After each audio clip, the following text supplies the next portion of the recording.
That's fine. We have 25-foot USB cables, which I didn't even know they made. So we had to order the ones that they make for security like outdoor security cameras, like, you know, those little Ys and Nest cams and stuff like that. And it works. It works so we can connect this all the way up to across the room to the television and everything. The wonders of broadcasting.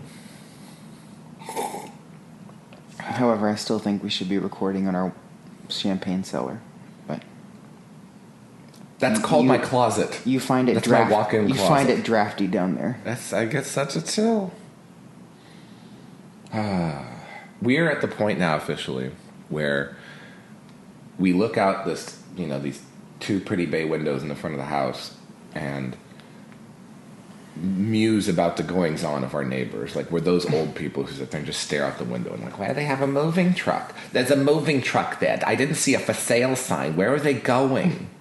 Maybe they're putting some stuff in storage. She's going to drop that off at her furrier later in the week. I literally said some of that. Yeah, that was pretty much just verbatim. About 5 minutes ago. That was verbatim. They missed that because we were trying to reset the computer to plug in our microphones. Who's we? I'm sorry, we can't both reset the computer at the same time, so... You were dealing with your technical difficulties. There's always a technical difficulty, because it's an Apple product. A monkey could do your job, but you just can't do it. Fine, find somebody with monkeypox to come do my job. They're going to sit here and ooze. Ew. I'm not calling your friend to come help Your us. friend. Your friend. Is monkeypox still a concern? Because I feel like the gays got bored of it. Like, it was like Pride Month, then Monkeypox Month. Now it's September. No one talks about it.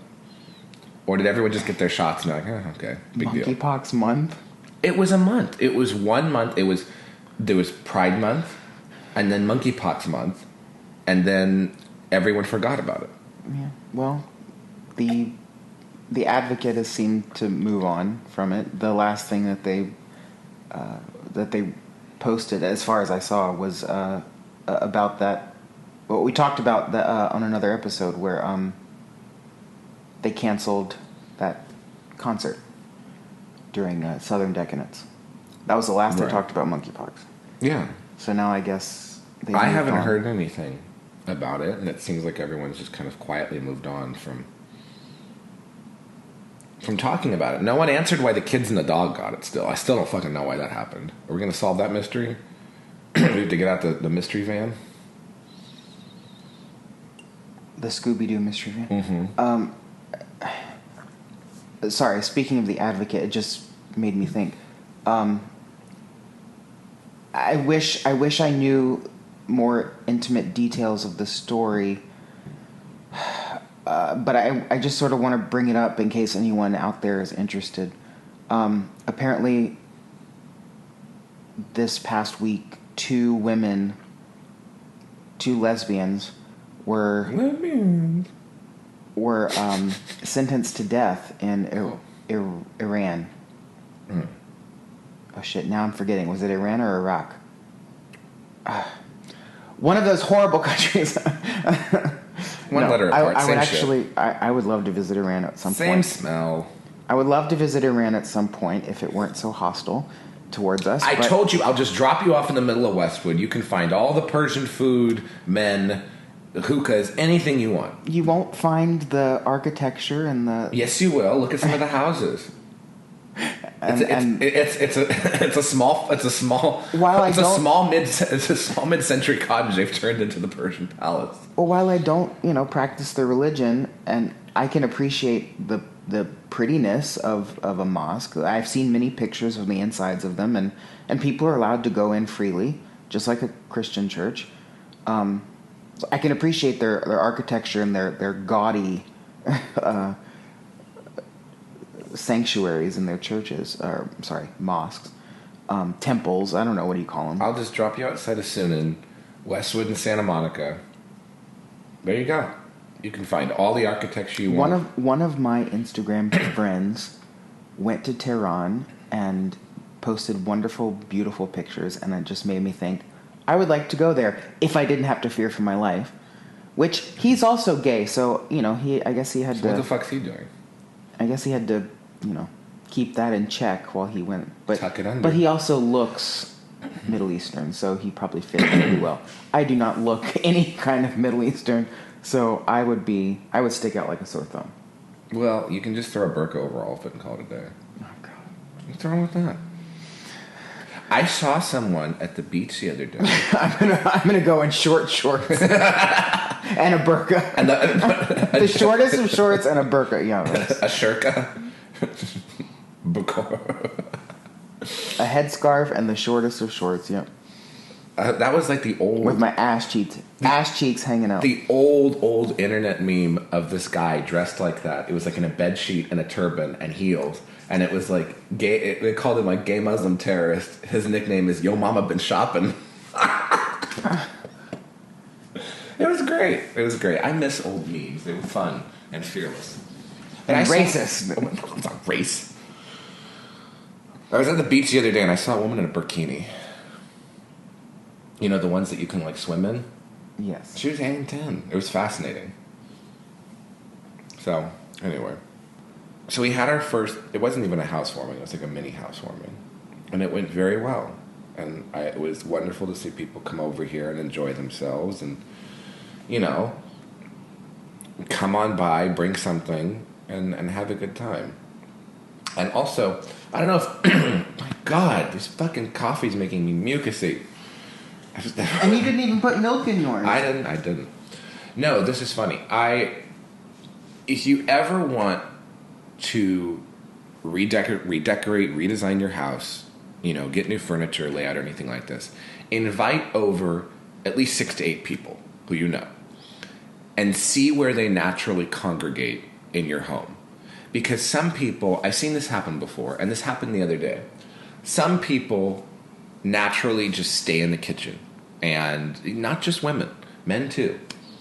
But what happens? That's where the food and booze is. But also, it's just some kitchens are more comfortable. You have the big island, you have, like a corner table, or you have that's where people find the most comfortable seating. It's so funny growing up because nobody sat in the kitchen in my house growing up. It was always separate, and it had double doors that could close, like little flap doors. So you would just sort of hang out in the kitchen if you were cooking or eating or cleaning, but then you'd come back out into the living room. And then later when my parents redid the kitchen, they put in like a big table and comfortable chairs in there. And then you couldn't get people the fuck out of the kitchen. It was like you're trying to do dishes and everyone's just sitting in there talking and having coffee. So if you ever want to learn more about your house and where you should put furniture and stuff like that, have a few people over. So we have a sectional corner couch, and it was interesting to see which people felt comfortable sitting on the couch, like and coming and like sitting in the corner. Like you can fit a few people here very comfortably, 3 people here most comfortably. I think one in the end, one in the corner, one on the other end. But you could theoretically fit 4 or 5. Right. You know, small-assed people. But over here on the other side of the couch, as I'm talking and visual, like the people are listening, gesturing. Exactly. We need a 3D podcast. On the other side, it's a little more awkward because you have stools. I bought some director's chairs off Craigslist, and that had period blood on them. They were rust stains. They had rust stains on them from the metal because when you fold them, the metal goes up and it rusts onto the stair. And I cannot get the rust stains out. Okay, rust doesn't splatter. You're so fucking stupid. There's splatter marks. It doesn't make sense. It folded up into the crack of the fabric. What you call me? And so I bought these chairs, and they look great on Craigslist, and they looked fine when I picked them up, and I got them home, and there's just faint rust patterns all over the bottom of the... So I had to go to walk down to Rite Aid and get bleach. Which didn't work. And so now I have to figure out something else. Well, I have to order new No, you can tell people, I've cleaned them, I've bleached them.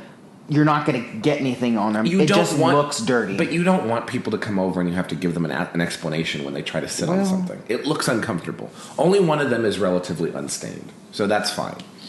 So there's the one director's chair. There's 2 high stools, which the couple picked out, and they felt very comfortable there.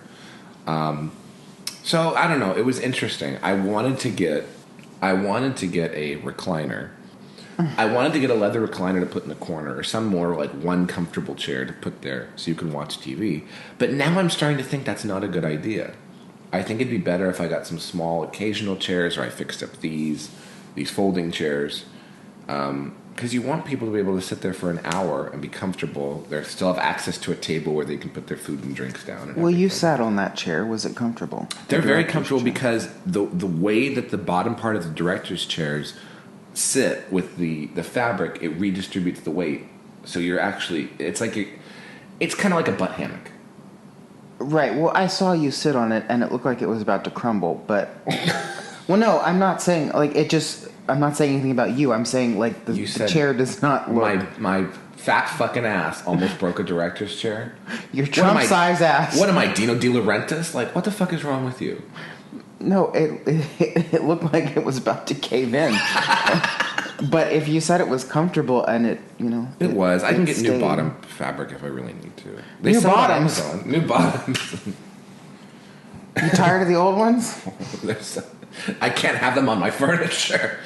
They're making problems. And they're needy. What are they doing with the moving truck outside? Well, okay, so the man. I'm going to edit this out, obviously. No, But I the want to man- know. This is a crucial update. The man from the moving truck came and was on the phone and walked towards this side of the street. So, Towards the new house? yes. And you notice one of the two for sale signs on the house next door is gone. Is this two separate units? I thought it was Yeah. one big house. No, it's front and back. Okay, well, I guess the back house has been bought because, as you notice, there's only one for sale sign up now. Is it the Douglas Elements for sale sign? Both of them were Douglas Elliman. One of them was on this side, one of them was on that side. The one on this side is now gone. Okay, but wait a second. If one of the homes was sold, it would have a sign up that said in escrow or something like that. I would think so, but it's magically gone. So that it might be rented out now. Someone might be moving into it as a rental. Okay. Well, Because a house being purchased wouldn't move that I know, fast. It I means they know. would have had to sell it a month because ago. I think they took the sign down yesterday. Okay, so it's probably being rented out, which is, so now we have new neighbors. God damn it. I think it's the back unit, and I think it's the people. I know who it is. I was back there on the phone. The man with his mail order bride? Oh, God, no. I was there on the phone, and there was this very nice couple that was sitting there walking around the backyard, and I was talking to my friend Maggie, and we were sitting there, and I was saying something like, when you have to shit your pants in Studio City, on the phone, on speakerphone, and then I see two people walk by the fence, which is about 4 feet away from where I'm sitting, and there's never anyone back there. It's always empty. Always, always, always. And I was kind of mortified, but I was like, well, maybe I'll repel them from, maybe we'll still have a vacant house next door. And no, it didn't work. So, maybe they're into something. Shitting themselves? And the other thing, too, is the outside lights on that house shine right into the fucking bedroom back there. And they leave them on all night. Which, I know it's fine for security purposes, but it's like trying to sleep next to the moon. We have not been victim to the California rolling blackouts yet. I don't think that happens down here. Except for maybe that one time. One time there was apparently, it was like a Saturday and a Sunday. It wasn't particularly hot, but it went out for an hour both days, apparently. It's the first day we weren't home. The second day we were. And there was people over, and I just got in the shower, and then all of a sudden you're, boom, and everything goes off. And you're like, well, shit, now what? Especially because the water heater's electric. That wasn't scheduled, though, because I think we looked it up, and Yeah. they said... Brief outage. Well, no, they said power might be out for 5 hours. Oh, yeah. And we were like, well, fuck And then this, it we're came going to back in the beach. next 10 minutes. Yeah. But yesterday, the grid had to switch to, what was it, like level 3, I don't know who the fuck makes these things up. Well, and I saw someone say something like, "Oh, and you should keep your, air conditioner set at like 80 or something like No that." one's I gonna said, do that. No. When I go to bed, it goes down to 70. When we're up during the day, it's at 75. Period. End of story. I'm not changing my lifestyle. I'm not going to sweat in my sleep. I'm not going to sleep of being on fire because Gavin Newsom doesn't know how to do shit. Yeah, because it used to be don't let it go below 72. And then I remember over the course of my lifetime, it went to, okay, keep it at 76. Okay, keep it at 78. Okay, keep it at 80. Now 82 is the recommended daily AC thing. No one, and I mean no one, even a lizard, is not going to have the AC at 82 degrees in a house. And I like it warmer. I'm not a big AC fan. But still. WeWork. Have you ever heard about WeWork? It's those co-working spaces. that you rent a little office in, like you rent a little like booth, and they have like a It baffles me as to why the fuck that's a thing, but sure. I've worked in multiple ones before because the people I've worked with, the companies I've worked with have been in them. There's an all-women's one called The Wing. And it is designed to... like a tampon wing? Oh, I mean, a pad wing? God, it not gets tampon. better. It gets better. So I know some people who have either had to have meetings there or do events. Everything inside is millennial pink. It's all crushed velvet. And it's all these like... What exactly is millennial pink? Like southwestern pink. And... Why is it millennial? Okay, I'm sorry. That's become a term. I don't know. Millennial pink. I've never heard that term. You've pulled it out of your ass. Now I pull lots of things out of my ass, but not that. That was a real term. So it was designed by women for women. So it has women who run it. It's designed for like women entrepreneurs. You know that girl boss shit? Like all those slogans where it's like, you can do it. Fuck the patriarchy. You know, you'll die 45 and childless. All that stuff. That's the sloganeering that they put in this place. Sometimes literally with decals on the walls like live, laugh, love. They're playing Sonic Youth in the background. It's like a Liz Phair concert. But the best part was... I'm sorry, Lilith Fair, not Liz Phair. I knew what you meant. I think everyone knew what you meant. But... I wasn't going to call you out for once. I called myself out. So they went tits up. The women's co-working space is done. And they found out by a sign, an email that went out saying, as of 8 a.m. tomorrow, it's closed. So all your people, all your stuff that's in there, everything, done. They just shut the lights off. And there's one in New York, there's one in L.A. Of all places, it's in the middle of West Hollywood across from gay Starbucks. So that whole block is dead because I guess the Trader Joe's closed, the Subway closed, the Starbucks closed, the 24-Hour Fitness closed, and now the Wing closed. So all that's left is Sprouts and the tanning salon. That's it. That's all I need, but still. If the Sprouts closes, the gays are just... they're going to starve. They're going to starve. But they have to walk all the way to Pavilion? Jesus Christ. And spend all that money? They can't afford Pavilion.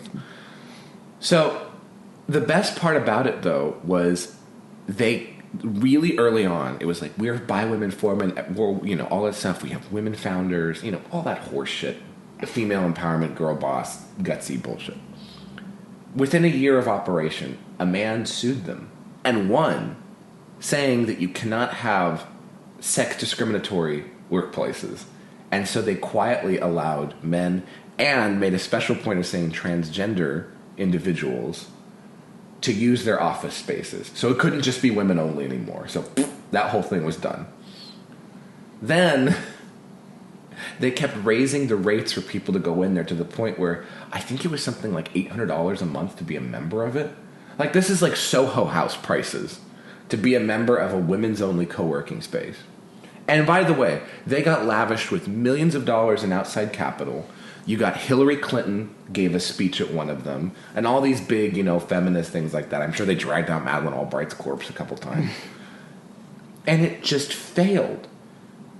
And I think the best part about it is this is something that women of a certain age and of a certain background and of a certain wealth bracket, by the way. The only poor women allowed in these places were, they're holding a sponge and mop. It's true. The only average women that were in there were scrubbing the toilets. But it appealed to upper middle class white women, and that be college educated white women. Sorry, upper middle class, so college Robin educated DiAngelo. liberal white women. Exactly, and I think she gave a speech at one too. For $15,000, did they pay her that much? Because that's her going rate. Probably. That's why they're broke. They paid for Robin DiAngelo to come over and send a pre-recorded video. And teach them how to do their hair just like her. At this point, that drip dry. At this point, isn't Robin DiAngelo basically running the equivalent of an OnlyFans? So that people can mentally masturbate over racial issues, and you pay her $15,000 and she sends you a personalized video? That's where we're at right now. No. Come on, be fair to Robin. $15,000, you get a live discussion. She didn't do live. $12,500, you get a pre-recorded bullshit For the extra $2,500, she'll turn on her camera. Yeah, she'll and put tell on- you she loves yeah. you. She'll put on a bra and I no, hope she won't tell you she loves you. She'll tell you you're all evil. Go fuck yourselves. Just like we do. Now make sure that check clears. We got on the wrong bandwagon here. We should be like DEI grifters. Yes. What are we doing? What are we fucking doing? Because the women grift worked. Some women made a lot of money from that wing thing, and then they were like, "We're exiting. We're done." They made the $20 million investment. They're out. They're over in Turks and Caicos on a fucking island drinking martinis. We need to be grifters of some, racial or diversity requirement. I don't know what we can make up. I mean, the gay thing doesn't really work anymore, but either you have to transition or Why pretend me? to. Can you be trans-Muslim? You're the one who wants to go to Iran, and that's the only way they allow you to be gay in Iran is if you transition. You know this, right? They do Yes. more transgender surgeries in Iran Yes, than I they know. do in Hollywood. Right. Because it's okay if you're a woman, technically, manufactured. But they have been tucking it back there for generations. So they're good at it. And besides, the women have mustaches anyway, so it's not a big deal. I think, can't grow a mustache to save my life. There you go. And I'm You'll a real be man. a very prized bride. So we're going to say that you're 13. You can still kind of pass. And you better not be talking about your joint issues when you're there. And we'll get a dowry. And then we'll say that you're like a victim of human trafficking and get a bunch of money for that. And then you and I go on vacation. Not to Iran, somewhere else. Why do I have to be the mule here? I'm not going to pass for anything. They're going to look at me and think I'm a fucking leprechaun. That's not going to do shit. I would make the ugliest woman in history. So would I. I have the pictures to prove it. Every time I've done those face swap things, no, you look wonderful. You look like Christina Ricci.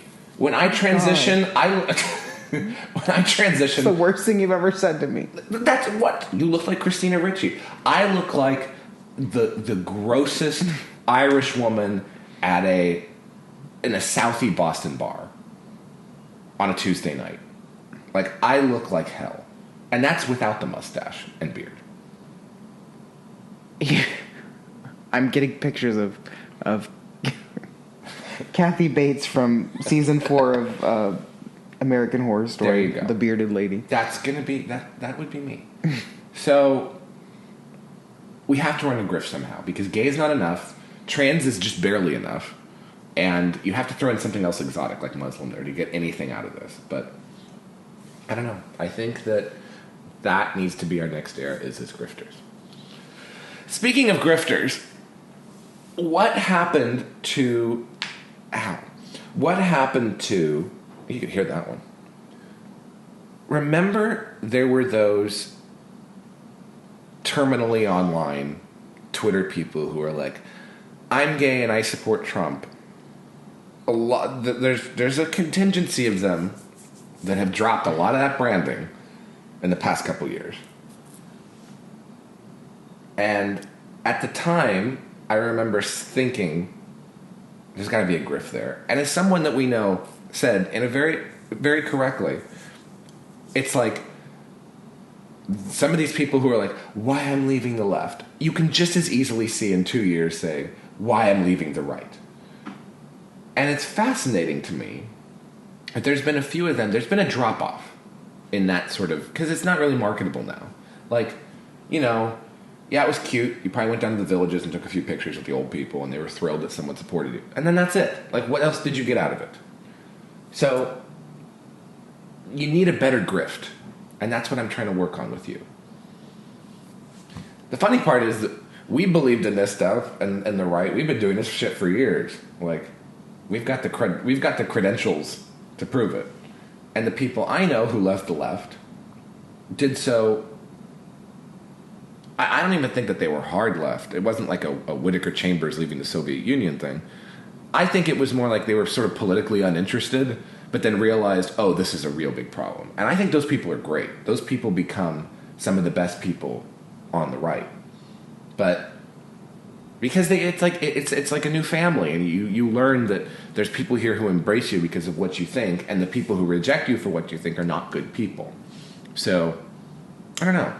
I'm interested in how to push the movement forward in that regard, and it's going to be that we become grifters. Don't give me that look. We could do like a traveling dog and pony show or something. That's what we're doing. This is our dog and pony show, and we can easily pack up a computer and these mics and take it on the road. I can barely get it to work here. You think I can get it to work in a fucking Holiday Inn in Dubuque? Well, yeah, you just have to have the right cord. You just pack up all these cords and bring them wherever you go. You got to work at our satellite studio. I think it'd be fun to do a live show somewhere someday.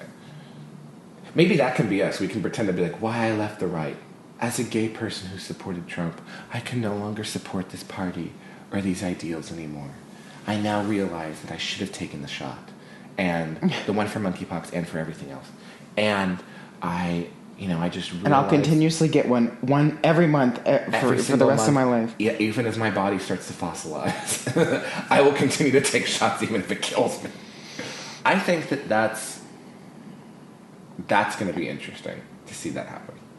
But who knows? I have a feeling that if Trump decides to run in 2024, a lot of those people who have gone very quiet, will pop back up. They always pop back up. They always do. We'll cross that bridge when it comes. Of his running or not, but people ask me all the time, like I know him, and I'm like, I don't know. Like, I think that as time goes on, he has more and more of a moral imperative to do it. I mean, you basically, you're at the stage now where you kind of have to. But I also see the reasons why he could see, and with all the shit that he's been put through, I don't want to do this shit anymore. I don't blame him. I wouldn't. No. I mean, after all the... They're raiding his wife's fucking closet. Right. After all the crap he's been through, you'd think he would want to just walk away, but...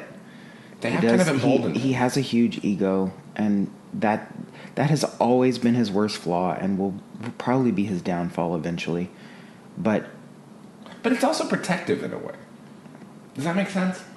Like, normal people in politics, if you had the shit said about you that they've said about Trump, like, oh, he hires hookers to come pee on him and stuff like that, a normal person does not react to that with anything but horror and disgust, and then feeling like they've made a huge mistake. Him, it just makes him stronger. So, because of the ego, it's like, no, I gotta set the record straight, push back on this, but also like you said, be a shit stirring drag queen at the same time. Nothing but respect for my training president, honestly. It's what makes him fun and for us lovable. Yeah. But it also is what makes other people, like, normal people and independents, not care for him as much and make him seem not presidential. Yeah, which is dumb. And I think the part that those... I don't know who the fuck's an independent voter at this point.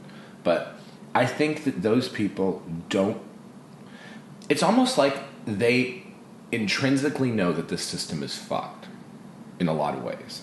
And they know that things are a lot worse than they think that it is or than they've been recently told. But it's like they don't want to hear that. They don't want to be reminded that we have an extraordinary supply chain issue in this country. They don't want to be reminded that our immigration system is fundamentally broken, and it just depends on what port of entry you come through, depending on how you get in, that you can get in. And that if their child wants to go to college and, be successful in the world, they have to work 3 times harder because they don't get handouts and things like that. I don't think that people want to hear that. People don't want to hear that everything is fragile and breaking, and they've been reminded of it the past 2 years. So when somebody brings it up and mentions it, either it's going to excite you and make you want to do more, or it's going to terrify you and make you just want to go fucking run and hide. And the people saying nice things to you being like, oh, it's those evil MAGA people that are causing all your problems. Oh, okay, maybe I can still blame someone else and get away with it. That's where I think that a lot of those people are. So that's why I understand where your David Frenches, your Jonah Goldbergs, the norms people come from.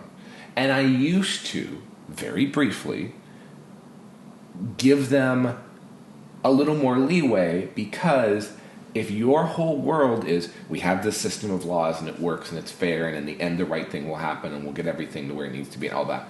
Someone who comes in and just blows an air horn saying, you don't understand, it's so much worse than you think, we're going to have to break some shit to fix this, that person becomes the devil. The problem, though, is, and where all these people, all these never-Trumper people slip up, is the people who are causing the problems are the ones who are destroying the system and the norms that these people have fought so hard to protect and defend. The left.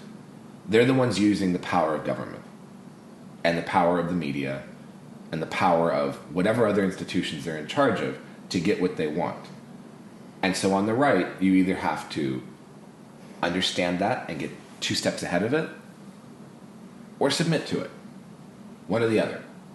I understand where the norms people came from, and getting upset at this one person who all of a sudden says, hey, your norms aren't working, we have to do something different. I can understand that, and I understand where they're coming from in that capacity. The problem is twofold. One, they don't want to admit how far gone it's been. 2, they really don't want to win. I think that these people actually do thrive in the fact that they are some kind of minority.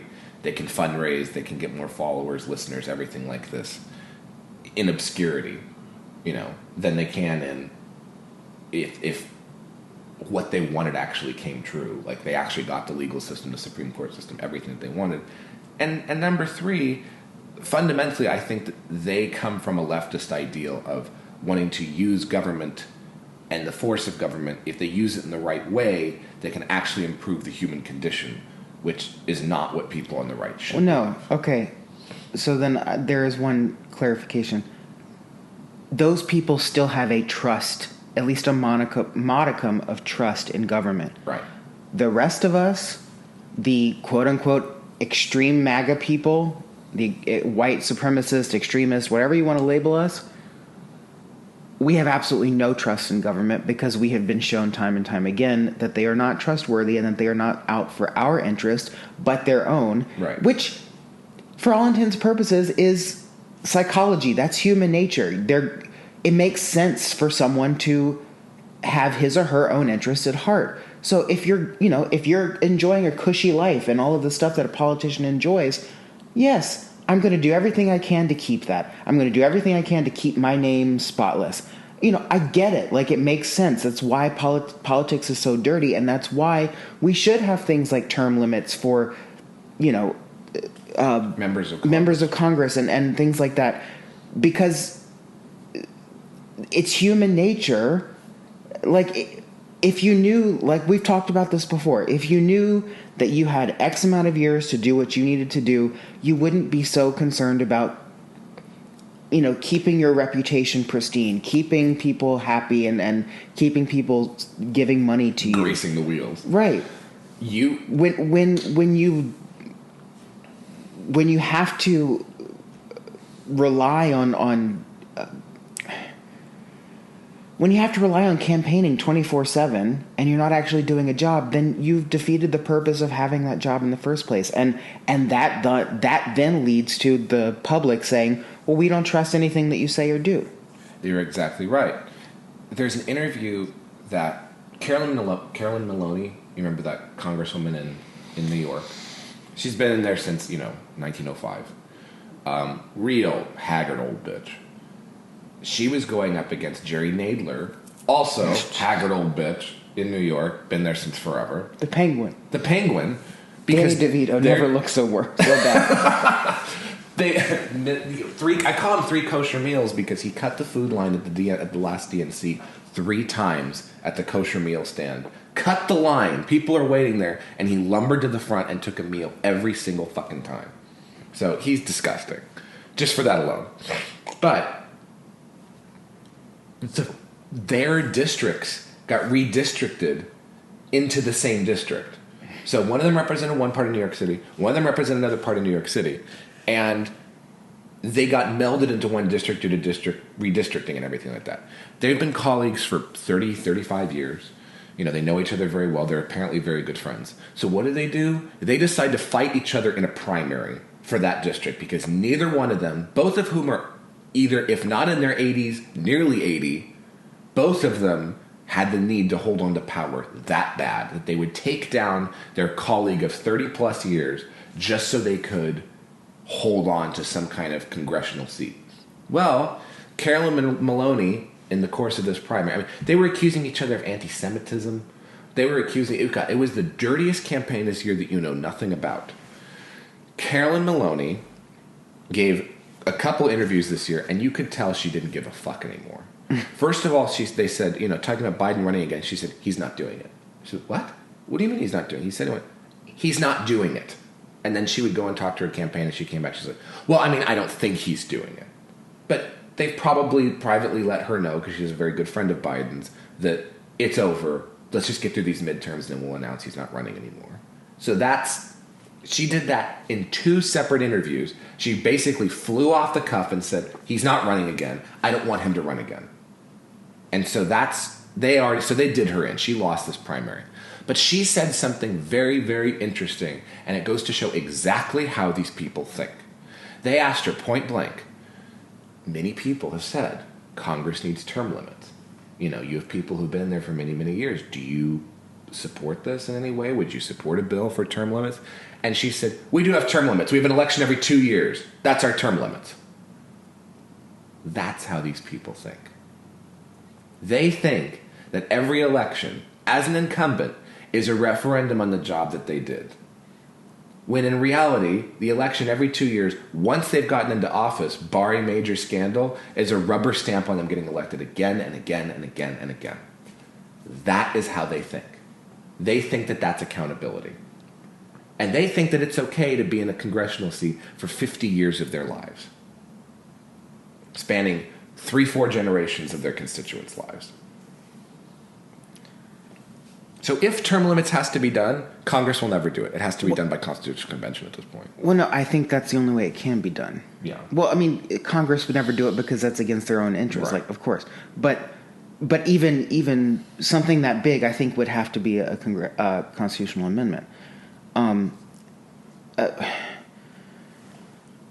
Which is going to take like 30 years. Look at the ERA? Yeah. ERA. So we might be stuck with this. Unless we have a real revolution, which, as it seems imminent, especially with the lovely words that our lovely president had to say about us. Oh, yeah, the demon speech? Mm-hmm. Violence is imminent. I'm just going to say, I sound crazy, I sound whatever. It's going to come down to it's going to come down to another civil war. Eventually it will get bloody. I'm sorry, but it's going to happen. This generation couldn't stomach that. Well, a lot of people will probably, be natural selected out of existence, but I might be one of them. Who knows? But the thing that I don't... It's going to turn violent. Here's the thing, though. This is interesting. We already despise each other, and our government is now making us despise each other even more. That result doesn't scare me. The result that scares me more than that result does is the continual decline and degradation in a very quiet way that lasts for 80, 100 years. Like things just slowly fall apart, keep falling apart. And people are like, it can't get much worse, can it? And it does. That is the result that scares me the most. Because that's unstoppable. That's a machine that you cannot slow down. There's no brakes on that train. Well, no. The end of this country is we end up in a civil war because of the radical ideologies and the radical factions that have formed, and because the government has been pushing propaganda the government and media has been pushing propaganda to make us hate each other. And then as soon as we're weakened, as soon as we're fighting each other from the inside, some other world power who has been gaining power and gaining strength comes in and just wipes us all out. But right now, no one is capable of doing that. China is more... I'm not saying that it's going to happen tomorrow. I'm saying that might be that's the imminent future. Well, that's what a lot of government entities or government adjacent entities like Stratfor have been trying to predict. And their thinking is that by 2050, China quietly internally collapses on itself, and because there's so much distribution of wealth, it's unequal in the country. So they eventually fracture. Russia fractures into like 5 different regions because there's no one person who can hold on to the whole thing anymore. And in absence of those, the countries you have to worry about are Poland taking over Eastern Europe, Mexico taking over the southern part of the United States, and Japan becoming the China of the 2050s. And Turkey also becoming a major force, just judging by population growth and what resources and placements that people are going to be in. But who fucking knows? By 2050, all those consultants are going to be dead anyway.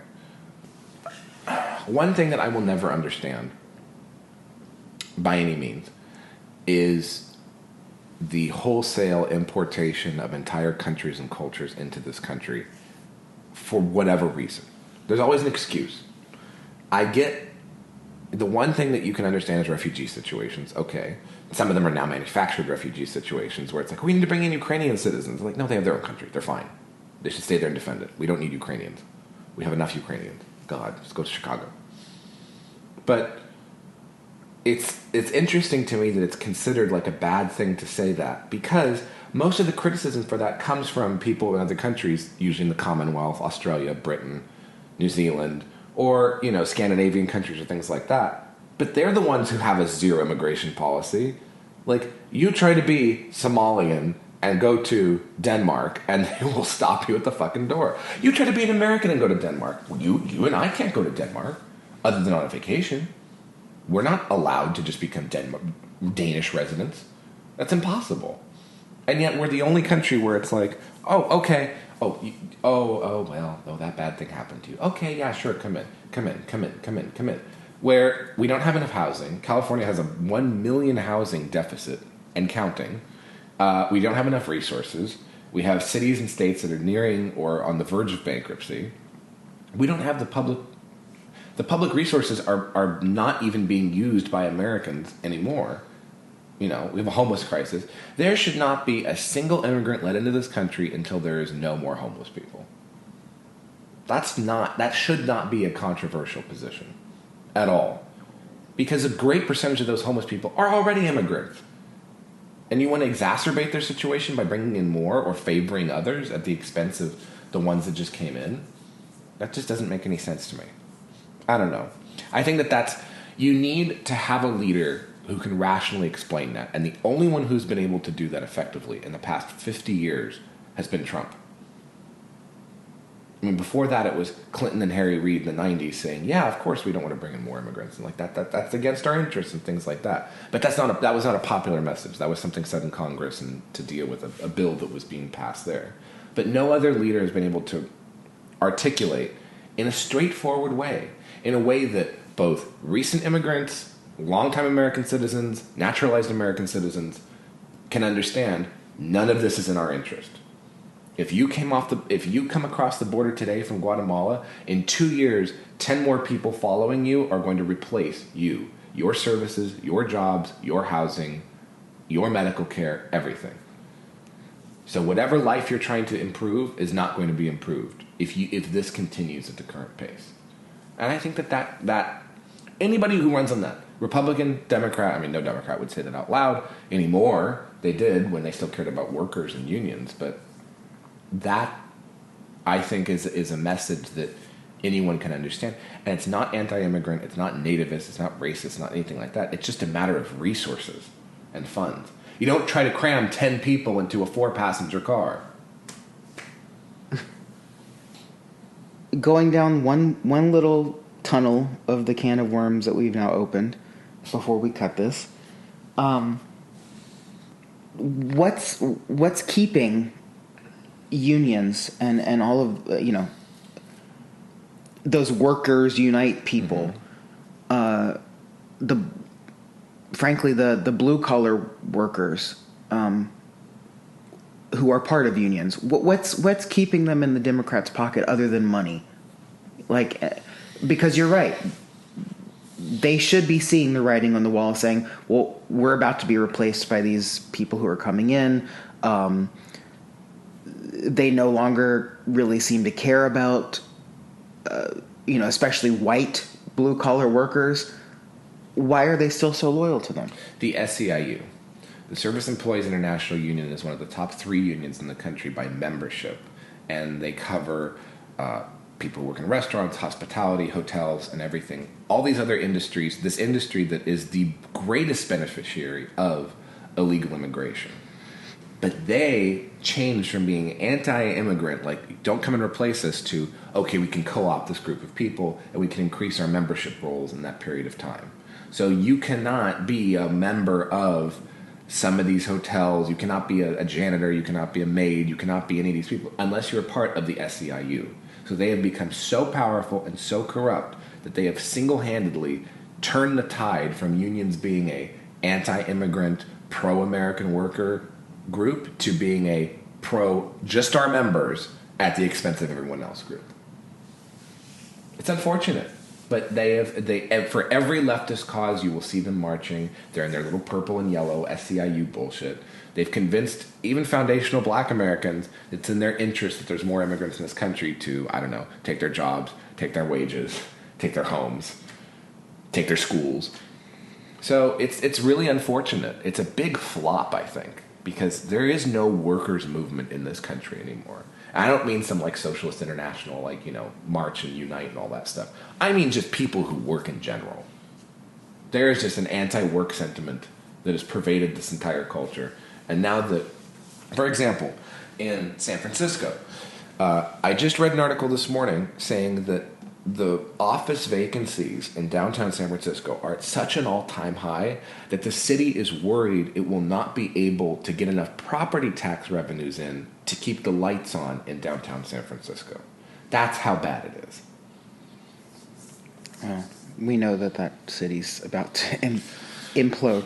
Yes. And so it's just in a situation now where it's almost like our country's waiting for just a couple more natural disasters to happen. And I don't mean fake ones. I mean like a real, I don't mean some stupid pandemic. I mean a real natural disaster like an earthquake or tornado or hurricane or something like this, just to overflow the system to the point where there will be unlivable parts of the country. Like in Jackson, Mississippi, because they got a pro-Pan-African Black Panther leader running Jackson, Mississippi, and they didn't focus on rebuilding and taking care of their infrastructure. Now the drinking water is not drinkable.